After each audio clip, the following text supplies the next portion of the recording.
Hi, today we're going to show you how to prepare an effective and compliant safe work method statement. You probably know them more simply as SWMS. I think you'll be amazed at how quick and easy the process can be. Let's start with the audience and focus for SWMS. SWMS are legally required for high-risk construction work.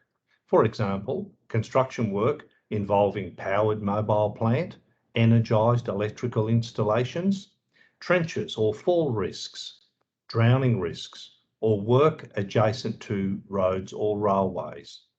But for simplicity, we recommend you use SWMS for all construction work. The real audience for SWMS are the workers doing the job. Long and complex SWMS risk workers missing important hazards or precautions and therefore are unsafe. There are only two things legally required to be included in SWMS in each state of Australia. They include: 1, you must identify the hazards associated with the task, and 2, you need to list the controls for each hazard for high-risk construction work. Additionally, for Victoria, the SWMS must be readily accessible and comprehensible to the user. In other words, SWMS must legally be short and succinct. And in Western Australia, we need to also list the equipment to be used and the training and qualifications required to carry out the task. The SWMS template, which I'll show you in a moment, incorporates all of these requirements. Remember, SWMS need to be readily accessible and comprehensible to the user. In other words, succinct.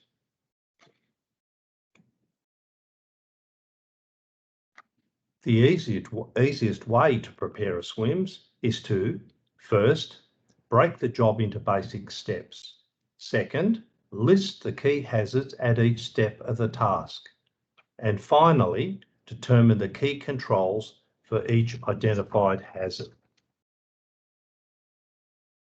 The key hazards are the things that could seriously injure or kill you, and the key controls are the practical things you can and must do to protect yourself and others. For a copy of our SWMS template or a sample SWMS, go to our website www.safetyaction.com.au. Tabulating this information into columns provides a convenient and easy to read and common structure for your SWMS. For example, in the left-hand column, the basic steps. In this case, we have the planning phase, 2, the initial work, 3, operation, and 4, post-work. But you'll break your job up into appropriate basic steps as appropriate for the task that you have. Second column, we list the key hazards that we identify at each basic step. And in the third column, we match each of the hazards with one or more controls, how we're going to control the hazards that we have identified. Slide shows a sample SWMS worksheet that you can use to prepare a succinct and compliant SWMS for any task that you may have. Let's use trenching as an example to show you how to prepare a practical SWMS.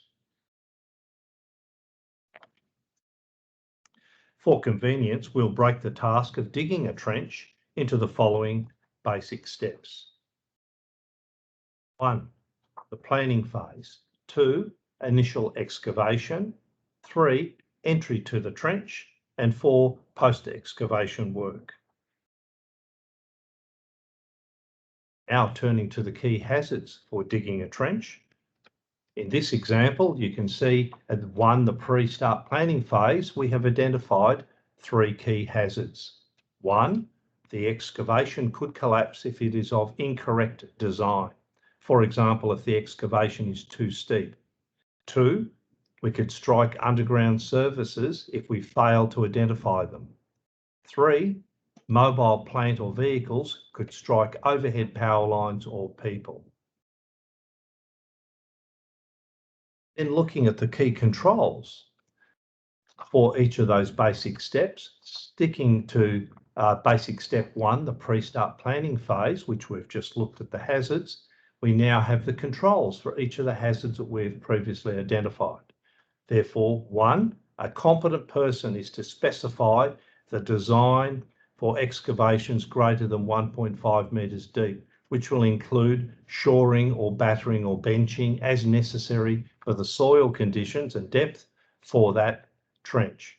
2, we'll dial before we dig, DBYD, to ensure we identify existing services. We're going to mark the services on the ground, and where possible, we will isolate those services before we start work. 3, we'll have a traffic management plan, which will include the location of any overhead power lines, underground services, and any other key hazards. We'll have pedestrian exclusion zones for movement of plant and equipment. We'll do licence checks for plant operators, and we'll use spotters where we need to move plant in close proximity to people.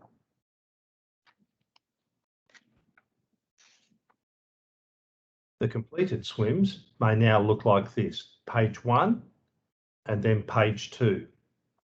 So ideally, a SWMS should fit onto one page double-sided. If you can't fit your SWMS onto one page double-sided, break the task into parts. For example, part A could be setting up the machine, and part B could be operating a machine. This approach optimises safety by keeping it simple. This concludes our short SWMS video. Thank you for taking the time to see how an effective SWMS can be constructed quickly, accurately, and with minimum paperwork. Interestingly, most SWMS can be prepared in about the time it took you to watch this video. This is what good workplace safety is about, focusing on the few critical things that pose an unacceptable risk to you and your teammates. Keep safe. Thank you. Goodbye.